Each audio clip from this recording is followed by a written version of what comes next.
policies, especially non-tariff measures within the region and among the G20 countries. This increase in protectionism has largely been driven by distortive trade measures of the past and current excess capacity in several key sectors in a number of bigger countries. Given the extended lack of progress in multilateral trade talks, the main avenue of liberalization in our region has been free trade agreements. Our region holds 63% or almost two-thirds of all free trade agreements currently in force globally. However, more efforts towards consolidating pre-existing bilateral agreements among members who are also part of free trade agreements must be made. Furthermore, as our region's economies consider establishing wider trade blocs, they should also be reviewing the usefulness of maintaining multilateral agreements, especially as reports suggest these agreements have a low utilization rates among businesses, but do create a lot of confusion for the businesses. Introduces a lot of non-transparency and uncertainty.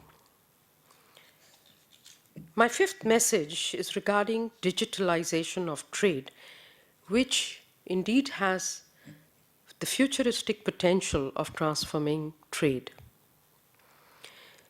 The diffusion of digital technologies and the digitization of many products and services are transforming global trade. These transformations can make it easier for small and medium enterprises or even individuals to engage in global commerce. This is especially true for women entrepreneurs. For developing countries, traditionally disadvantaged by distance from consumer markets, weak infrastructure, and low economies of scale, digital trade has great potential to boost their integration with the global economy and drive socioeconomic development. However, benefiting from these opportunities will require both investment in physical connectivity infrastructure and regulations that support the process of buying, paying, and delivering digital products. While the growth of digital intensity in exports by the Asia-Pacific region is increasing faster than that of the world, there is still a need still a need for improved official statistics and global collaborations to measure and quantify the impact of digitalization of trade. My sixth message is regarding investment regime. We have a dilemma in our region. While we have a lot of FDI flows coming into the region, this is attracted based on incentive regimes which may be very competitive in nature and are not very harmonized, even though we already have some of the regional blocs in our region which should be working towards harmonization of the investment agreements within our region. This is one area which has been discussed in the report, but will be a topic of further intensive study at ESCAP. A final point that I'd like to make in this context is that we have a lot of work to do, not only to simplify our investment regimes and business environments with more intensity in some of the sub-regional blocks, for trade to really be revitalized in a sustainable manner going forward, particularly as trade is very much an important component of the Addis Ababa Action Plan, and hence very critical for a means of implementation for sustainable development. Most of all, I think there is a lot of hype about trying to move forward with some kind of regional economic cooperation partnership, which will include as important component the trade, the non-tariff barriers, the various investment legal frameworks, the dispute resolution mechanisms, greater transparency and fast-tracking RECP is going to be very critical to put us all on course in a more unified manner, because our region is really the hub for regional cooperation, not only in terms of infrastructure connectivity, but also in terms of legal policy and institutional harmonization going forward. So to conclude, as the most dynamic region for the world trade, the Asia-Pacific has a lot of work cut out for itself. It has a responsibility to drive the global trade and global growth, and it has a responsibility to lead by example, proactively to liberalize policies and deepen efforts towards regional integration in order to ignite the trade-led growth engines so that they can be harnessed for sustainable development. So thank you for being here, and I think we should wait till we hear from Susan, because she's going to present this in a much prettier manner with all the graphs and all the facts and figures, which will complement and supplement my opening for this session. Thank you so much. Thank you, Susan. Thank you, Dr. Akhtar. Appreciate that context and putting the report in the overall picture, both of what's happening in the region and broader globally. This, as you know, I want to thank first all of you for attending this launch. I know that it's a very busy week. There's many events happening, and we appreciate you taking the time to be here with us today. And I'd also like to take this opportunity first off to thank Mia Mikic and her team. This really was an effort across our division. We're trade, investment, and innovation. And as you will see from Dr. Akhtar's remarks and from the details that I'm going to get into, that the report really does cover issues in trade, in investment, and innovation in the sense of the digital economy and ways forward in new platforms for engaging in international markets. So I want to thank everyone for their wonderful contributions on that score. Okay, so the details. As you know, this Asia-Pacific Trade and Investment Report has been a long-standing publication from ESCAP. It's our flagship from our division, and we produce it every year. This year, it's an online version, but we do have individual sub-regional and country profiles available to you on the back, and of course available, the whole report is available to be downloaded on the website. What we do is we have a comprehensive review of all the trends and developments in the region in terms of trade, foreign direct investment, policy, trade facilitation, agreements, and as I alluded to earlier, the country reports, the individual country reports. So as Dr. Akhtar said, this is not exactly a optimistic picture in the short term for the trade regime, both globally and in the region. Really, since the financial crisis, as you can see, there's been this decline in both imports and exports throughout the region and actually globally. They have declined in value, not so much in volume, but these trends have been significant this past year. This is really being driven by weaker global demand And the world trade volume this year and for the rest of 2016 is really only expected to expand by about 1.7%. And that's compared to 2.8% in 2015. When we look at the region, at the Asia-Pacific region, as Dr. Akhtar said, it continues to dominate in terms of its share of global export, accounting for just over 40%.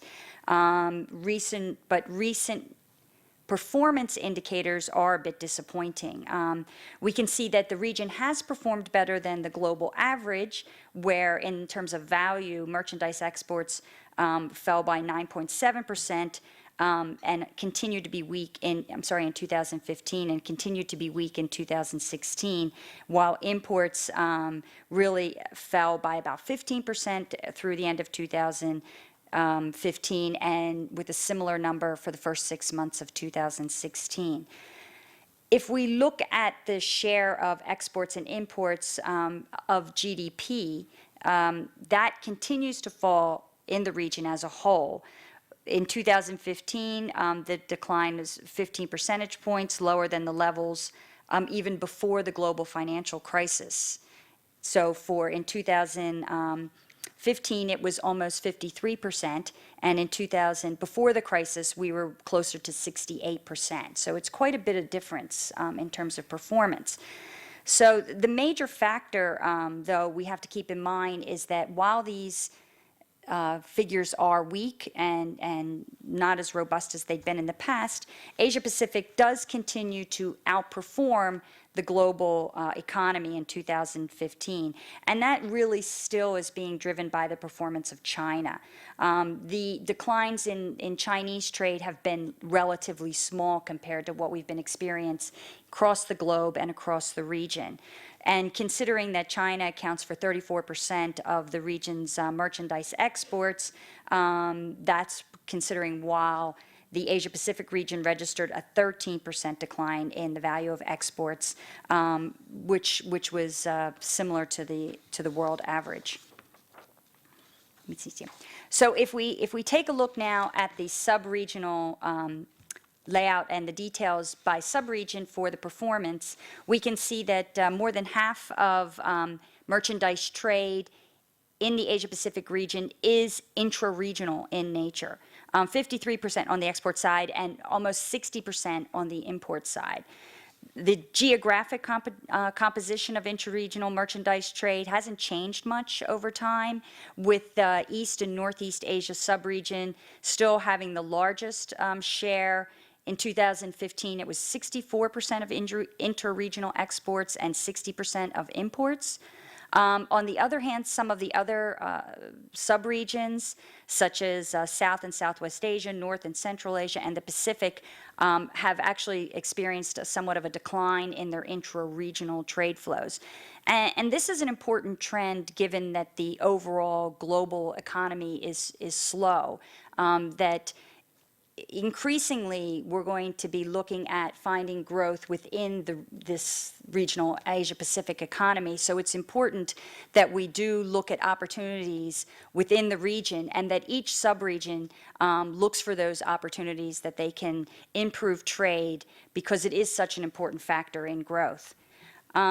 Even though, having said that, we can still say that China continues to dominate the region. It appears that for all of the subregions and many of the individual economies, really China remains the largest single trading partners. So that's saying that all roads lead to Rome. Well, really it's all roads lead to China when it comes to trade. So, oops, sorry, wrong way. Let's turn to services trade. Services trade, which had really remained resilient after the 2008-2009 crisis, has been lagging of late. It's continued this slowdown, and it's triggered a certain contraction in the region.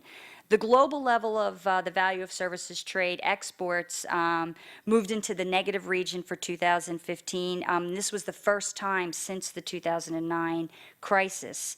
While the Asia-Pacific region has also now followed that route by having a decline in the value of commercial services exports and imports, 4.5% and 4.9% respectively. Some sectors have done better than others. Notably, we see tourism, which remains robust, especially in Thailand and some of the other smaller economies. However, the region does still remain a net importer of services. It accounts for 33% of the world imports and 28% of the world's exports.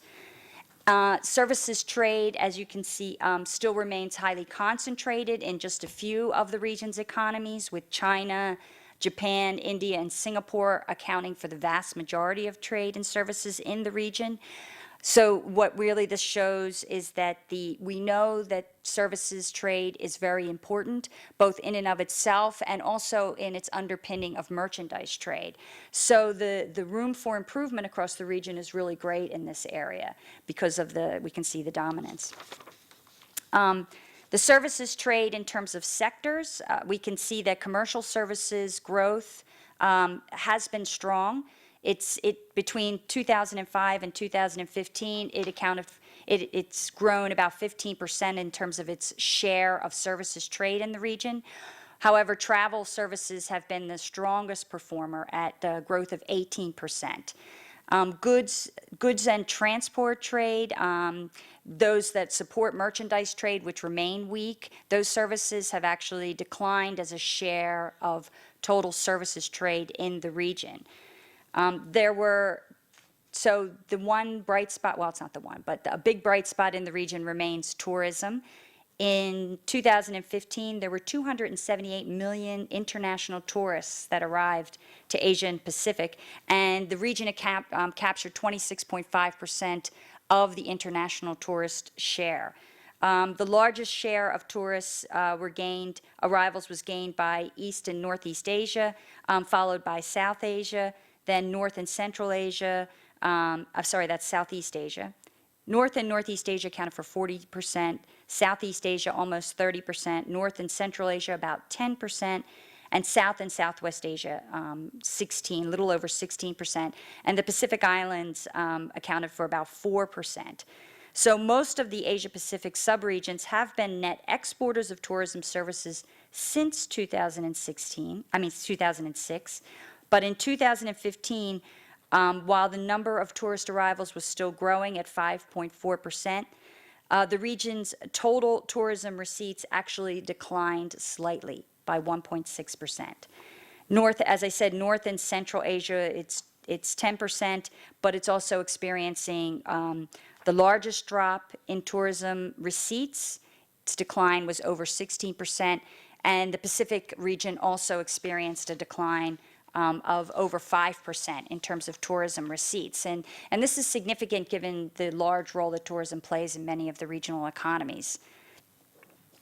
So if we now turn to foreign direct investment, as Dr. Akhtar said, the foreign direct investment in the region has really been robust, especially the greenfield foreign direct investment, but and overall, the global FDI flows at $1.76 trillion in 2015 has really reached the highest level since 2008 and 2009. This was a large increase, 38% over what was recorded in 2014. However, this was really driven by continued drive in M&A, in mergers and acquisitions activity, which a lot of this was due to corporate refiguration, also motivated by, as Dr. Akhtar alluded to, tax considerations. Greenfield investment, however, it did increase, but it was only at about 15%. Developed countries globally accounted for the vast majority of this increase in FDI inflows, more than 84% over 2014. Developing economies received about a 6% increase, And this was really driven by the continued decline in commodity prices. So the traditional areas of metal and minerals and oil that developing countries often experience in terms of FDI inflows remain weak, and so the FDI sectors also attracted, these sectors attracted less FDI. The 560, almost 560 billion of this went to the Asia Pacific region in 2015, which accounted for 5.6% increase over 2014 levels. Of course, that's not as much as the global FDI inflows increased, but the share of the region's FDI inflows in terms of, as I said, greenfield FDI did increase significantly. However, overall FDI flows shares declined in 2015 to 32% from 42% in 2014. And as I said, because there's this large amount of M&A activities, especially in the developed countries, that's what's really driving a lot of these changes in the shares and the changes in the overall what constitutes the FDI flows. So FDI inflows in terms of greenfield were $352 billion to the Pacific region, which accounted for 40% of the global total. Greenfield FDI outflows in the Asia Pacific region also increased by 15% to $263 billion. And the outlook for 2016 remains uncertain. As a matter of fact, UNCTAD is predicting a continued slight decline in FDI inflows for 2016 before the recovery in 2017. And developing Asia, however, should be able to maintain its shares. So the flows intra-regionally, as you can see, developing East and Northeast Asia showed a significant increase in the level of FDI flows compared to 2014. There's a 53% increase in the FDI inflows to Hong Kong, China was driving this, which was again driven by a lot of corporate reconfiguration and M&A activity. While there was really very little change in FDI flows to Southeast Asia, Indonesia in particular experienced a sharp decline, 29% decline in FDI inflows in 2015 compared to where it was in 2014. And this accounted for more than 10% of the FDI flows in the sub-region. However, FDI flows on net throughout the rest of the ASEAN countries actually increased. South and Southwest Asia sub-region received an increase in the level of FDI inflows, but most of that went to India, which is obviously the biggest economy in the sub-region. India received $44 billion worth of FDI inflows in 2015, which accounted for a 28% increase over 2014 levels. The other regions, especially North Central Asia, which in our definition includes Russia, experienced a contraction. And this had a lot to do with the low commodity prices that I spoke about earlier. The Russian Federation and Kazakhstan, which are the two major economies in that sub-region, really experienced a sharp decline in their FDI inflows in 2015. Some of this was due to the economic crisis, but also regulatory changes in the Russian Federation reduced the types of FDI flows. So the round-tripping, so-called round-tripping FDI, where you have domestic companies that invest overseas and then bring it back to that country. The rules on that have changed, so that also attributed to this, to the show of the decline in the figures for the Russian Federation. Outward FDI, East and Northeast Asia, continue to account for the vast majority of outflows of FDI in our region, about 78%. And this, of course, comes almost exclusively from China, which is followed by Hong Kong, China, and then Japan. China remains the third largest outward investing country worldwide and has emerged as a leading investor in developing economies, particularly in Africa, and increasingly along countries along the Belt Road Initiative. Intraregional greenfield FDI is really gradually replacing the traditional big investors in Europe. And this bodes well in terms of potential trade flows, because we know that there's a very strong relationship between FDI flows and trade flows. So as the FDI flows increase intra-regionally, we would expect to see an increase in the trade flows associated with that. Moving on to trade facilitation. Trade facilitation, as we know, is an important part of stimulating trade in the region. And therefore, it becomes very important to focus and reduce trade costs and to facilitate trade facilitation. Sorry for the redundancies there. Trade costs are really, ESCAP has done a lot in terms of quantifying and working toward reduce trade costs in the region. If we look at the trade costs, I don't know how well you can see this. This shows the various subregions and the changes in trade costs over time. The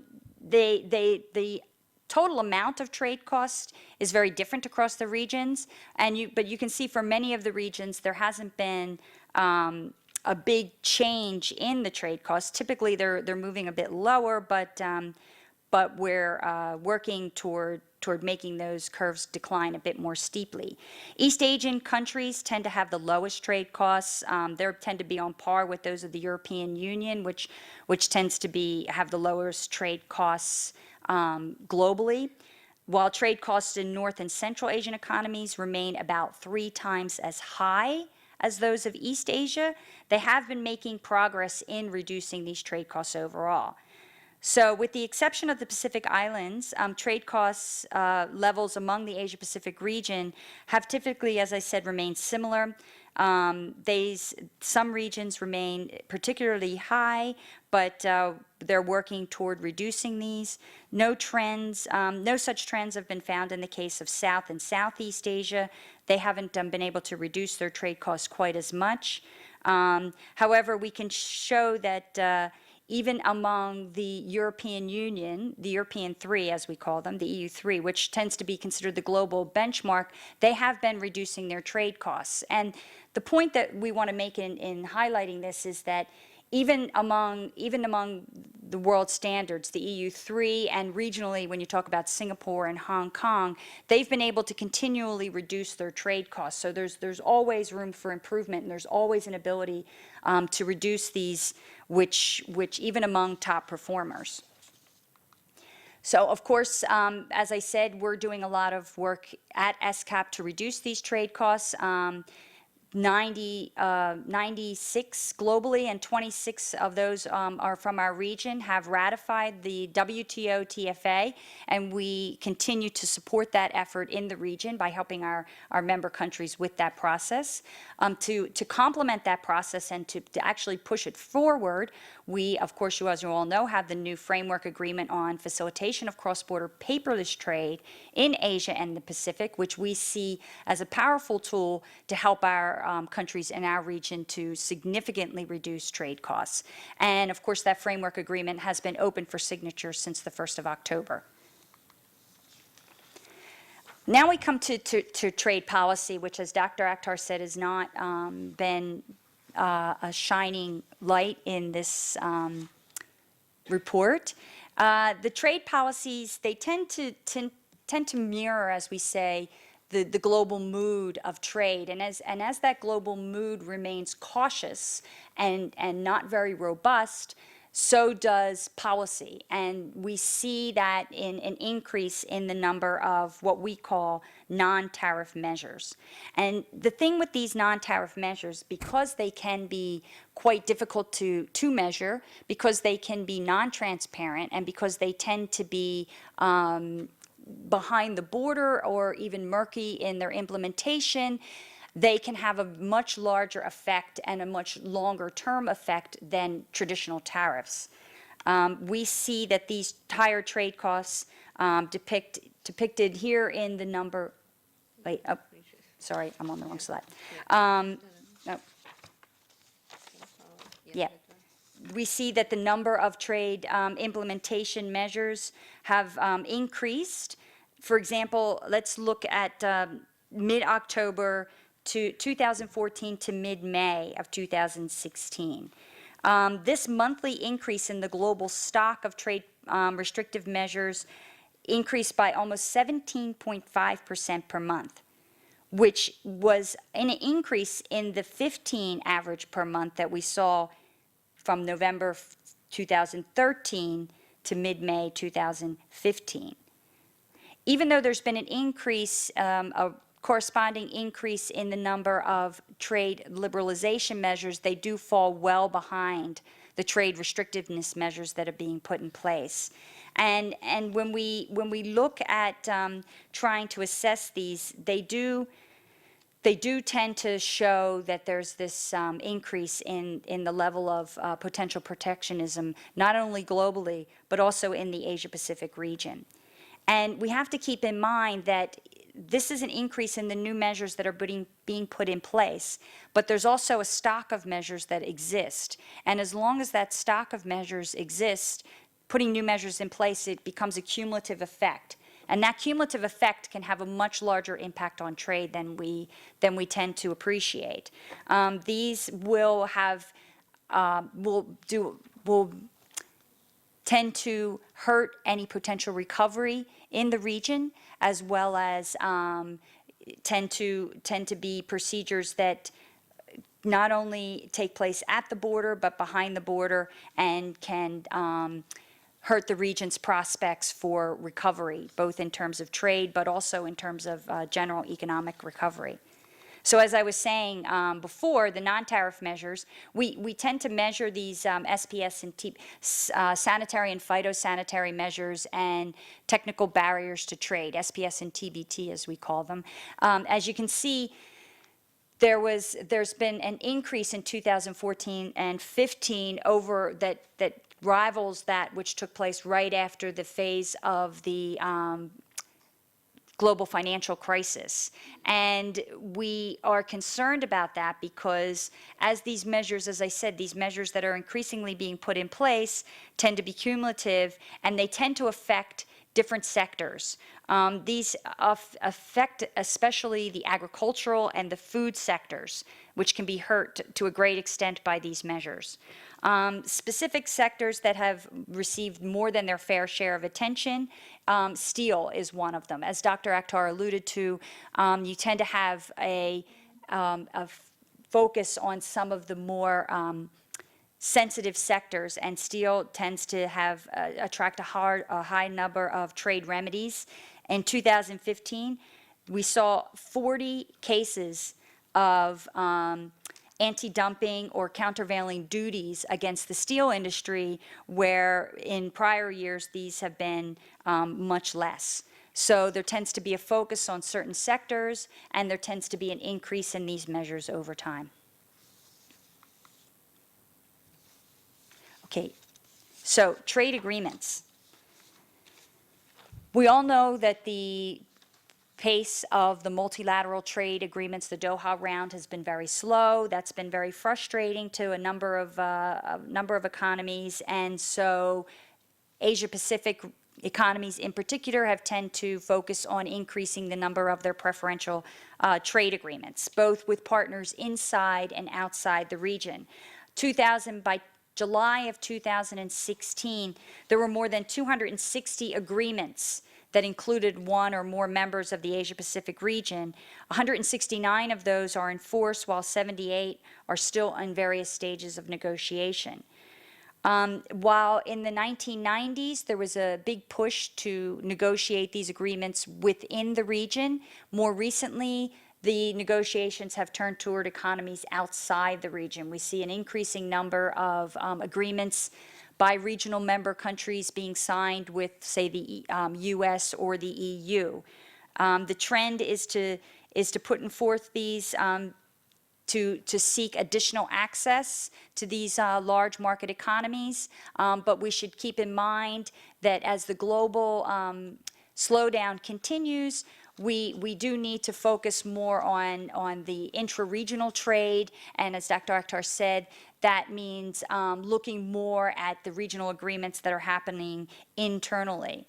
Now, there's a lot going on in that space. We see more growth in regional agreements that we consider to be what we call WTO plus or even WTO plus plus, which means That means they go beyond, they include provisions beyond traditional WTO provisions and include things like e-commerce, digital economy, services, investment chapters.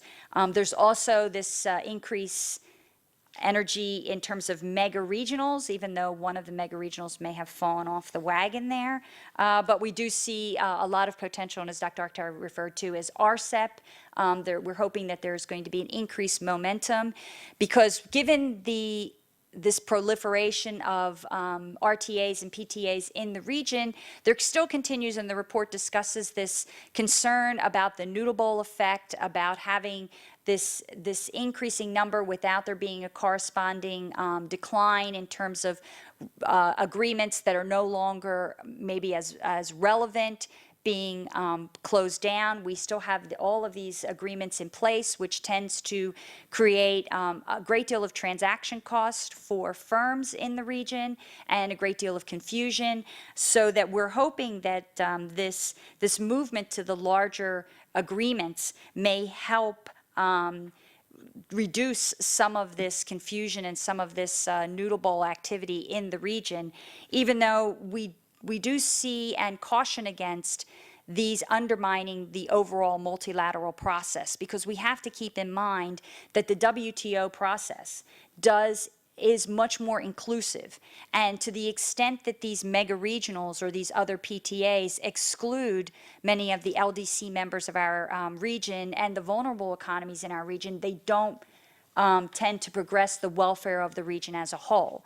So while we do encourage there to be a reduction in the overlapping agreements and the growth of more transparent, more less as I said, overlapping or redundant agreements, we do want to keep our eye on the fact that we need to grow as a region, we need to have all of our economies involved in this process, and really the WTO is the place where all economies can take place, can take part in that.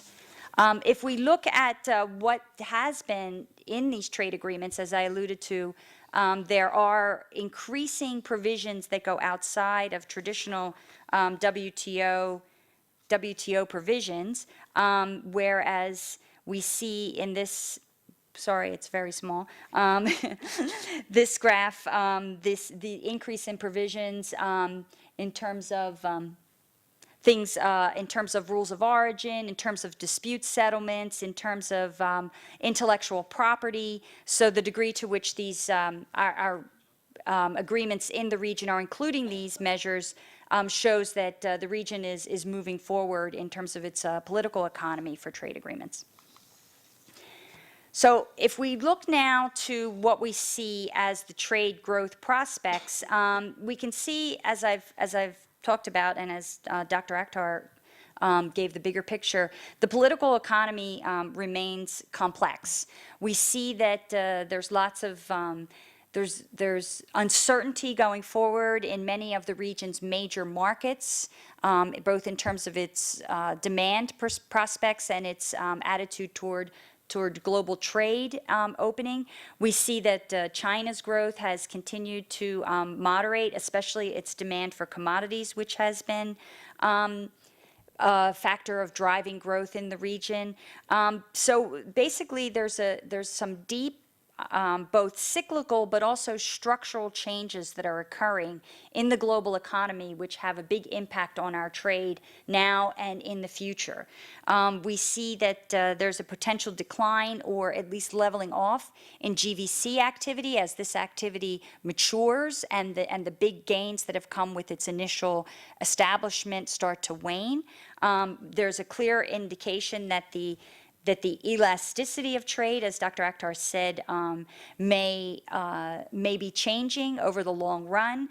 And what that implies is that if the amount of trade that's associated with certain income levels starts to change, or in this case decline over time, then even as the region's income increases, we can't necessarily rely on export-led growth to drive increasing growth in the region. Because if the degree to which trade and income, the trade growth and the income growth, if the degree to which those measures are linked has declined, then we need to think about how export-led growth may need to be looked at a bit differently, or there might be different sources of growth that need to be examined. And the importance, and this goes into the importance of the increasing levels of protectionist measures, of trade restrictionist measures. These all undermined an already weakening relationship. And so as a region, we need to move forward in a really open and growth platform. And we said, as Dr. Akhtar said, we see the digital economy and e-commerce as being a great source of growth for that. We see the ability of countries to engage in more services trade as also being fundamental in helping pushing that relationship forward. But we also see that it's very important that, that factors that will drive merchandise trade in the future, both in terms of merchandise trade and commercial services, that we really do need to have an open and inclusive trading regime. So not so much of the noodle bowl and a decline in protectionist measures. We expect that total exports will continue to decline for the remainder of 2016. However, we expect to see a 4.5% increase in these values for 2017. On the import side, we expect again for a continued decline in the region for the rest of 2016, but to be an increase in 2017. So the contraction, the continued traction of commodity prices, or at least the stabilization of some commodity prices, we see as being partly affecting the decline in these trade growths in 2016, but again, the stabilization of those contributing to the growth rates in 2017. So to sum up, we'd like to, it's been a bit gloomy, and I know I've thrown a bunch of numbers at you and talked about a couple of different scenarios, but it's important to keep in mind that the region it's still a very dynamic region in terms of trade. These are all relative values. The global demand and the global trade are declining, and the regional trade is really growing, but the volumes are growing just at a slower rate, but they are growing, and we do expect there to be improvements in 2017. We do see we're hoping that the investment flows rebound, that as income flows in the region, as income continues to grow, as we have a better, we'll have the launch of the survey in 2 days, and they'll be able to talk a bit in more detail about the prospects going forward for the economies of the region. But we hope that trade will help drive those prospects, help lead the way, and as I've been saying, a lot of that depends upon the political economy, about the ability to reduce barriers, to maintain openness, to reduce trade costs, to ratify the paperless trade in the Asia-Pacific Agreement, and to continue to work together to be inclusive, to push the barriers for our agreements, and to really be inclusive in terms of developing and the vulnerable economies in the region, so that we can really make 2017 one of a recovery at the beginning, the first step in a robust recovery for the region as a whole. So I think I will leave it there, and happy to answer any questions that you may have. All right, thank you, Susan. So yes, for questions, I know we're a little bit short on time, but obviously want to leave a little bit of time for them. So I'll proceed directly to our colleagues in the Diplomatic Corps, who there are a few here. If you have any questions to the panel, if you could please identify yourself and the government that you represent. Any questions? All right. Yes, please, go ahead, sir. Thank you, Executive Secretary and Dr. Susan, for presenting the report to us. I'm from the Mission of Japan in Thailand. I have a few maybe fundamental, rudimentary question to ask to you. Do you have analysis on the analysis of the foreign direct investment between the north-south and south-south? Is there any trend? I mean, do you have an analysis on that? Relating to that is as Susan mentioned, that China being the third largest foreign direct investor in the region, and that some of them goes to Africa and to the Belt countries. Do you have analysis on that particular point? Do you have figures to support the argumentation?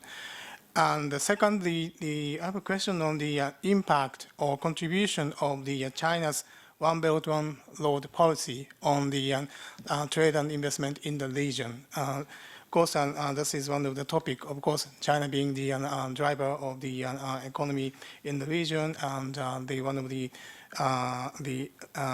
area that attract attention is One Belt, One Road. What is impact to the region? And thirdly, the Susan mentioned that, Secretary mentioned that there are several concerns over the distortive trade measures or the non-tariff restrictive measures. Could you elaborate a little bit more? What is the sources of such information? I mean, the increasing trend of such measures, how do you count that? How do you measure the number of these measures? And maybe you can, yes, that will be useful information for us. Thank you very much. Great, thank you for those great questions.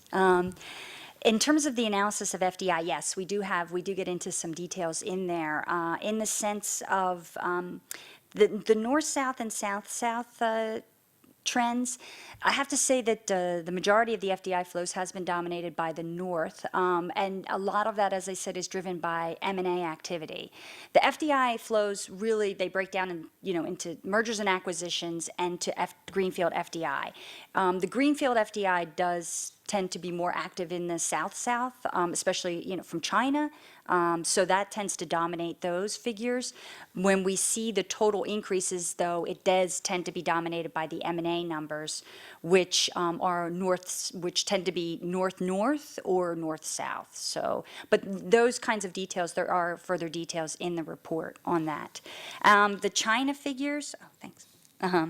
The China figures, we have some of those. Again, it becomes difficult to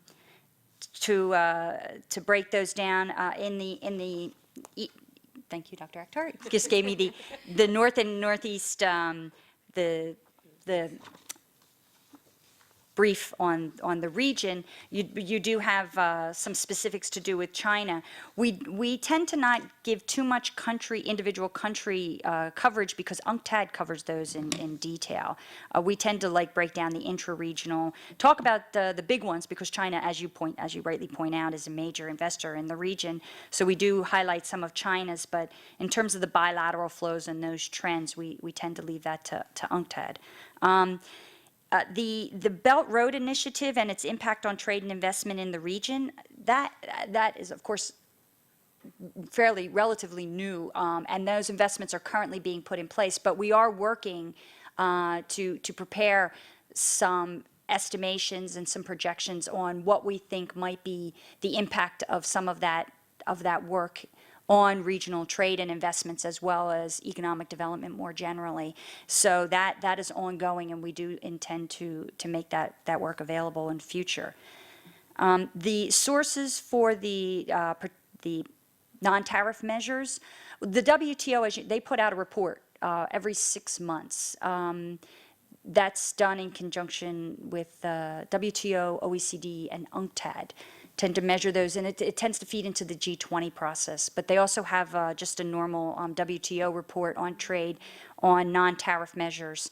There's also the Global Trade Alert, which is an academic program which provides updates on measures, because the WTO will report on measures that have been notified to the WTO. So those are officially notified measures, while the Global Trade Alert tends to cast its net a bit broader and looks at different measures that have been announced by governments but maybe not officially notified to the WTO that are trade restricting. And they have a very well established and you can find the definitions of what they consider to be trade restrict, because they have a green, a orange, and a red kind of ranking for the restrictions that have been announced by different countries globally, and how they see them affecting trade flows. So we rely on the Global Trade Alert, and those measures that we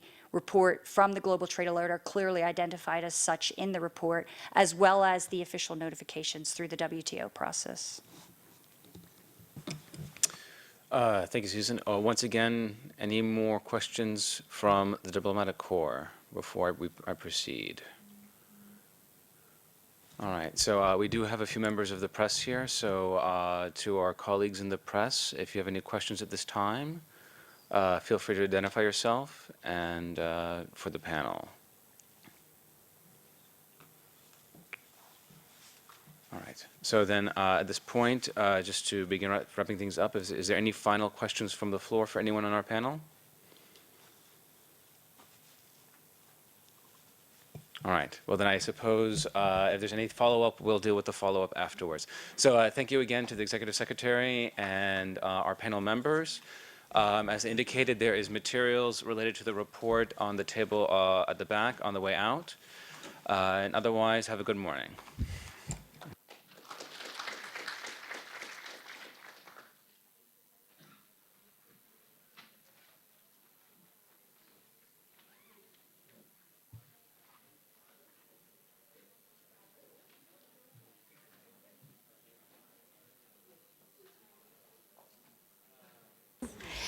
May I ask the after report members of the team, please, to come in front of the head table to take a photo with ES. Excuse me, the members of after team, can you please step out here to have a photo with ES? Yes, yeah. Do you want me to take it with your phone? No, you are part of the team. Come on. Yeah. All right, Rajan, may I have members, plus interns as well?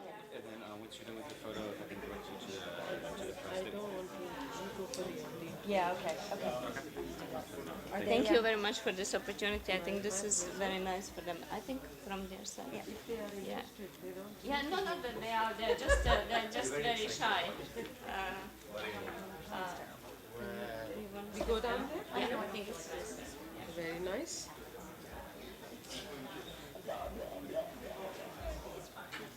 No, it was fine. Well done. Oh, thank you. But I was You're right. You did a great job.